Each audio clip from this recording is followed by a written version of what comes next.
जंगल में एक गर्भवती हिरण बच्चे को जन्म देने को थी।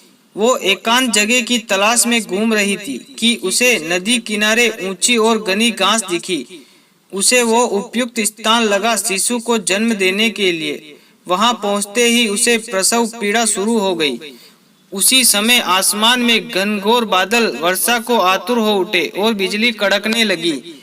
उसने दाएं देखा तो एक शिकारी तीर का निशाना उसकी ओर साध रहा था। घबरा कर वह दाहिने मुड़ी तो वहां एक भूखा शेर झपटने को तैयार बैठा था।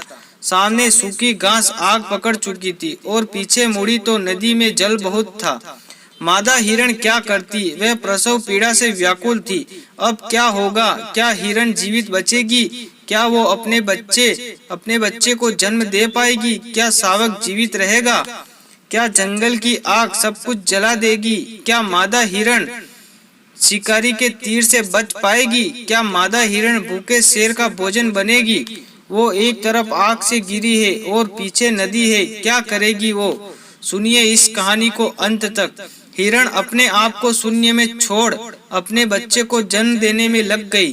कुदरत का करिश्मा देखिए, बिजली चमकी और तीर छोड़ते हुए शिकारी की आंख चौंधिया गई।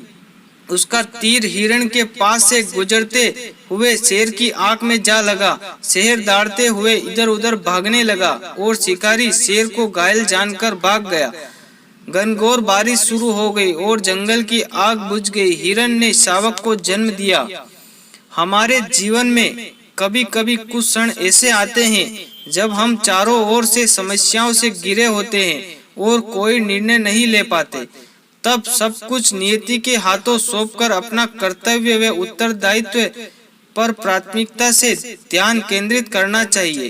अंततः यश, अपजय, हार जीत, जीवन मृत्यु का अंतिम निर्णय ईश्वर करता है। ईश्वर भी ऐसे पलों में हमारी सच्चाई व निस्वार्थ करते प्रणय देखकर हमें उबार लेता है। हमें उस पर विश्वास कर उसके निर्णय का सम्मान करना चाहिए।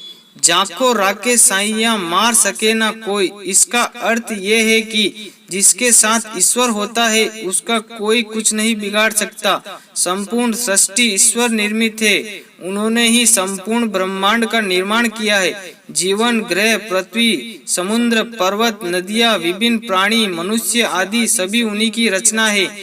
जड़े चेतन सभी उन्हीं की इच्छा का परिणाम है।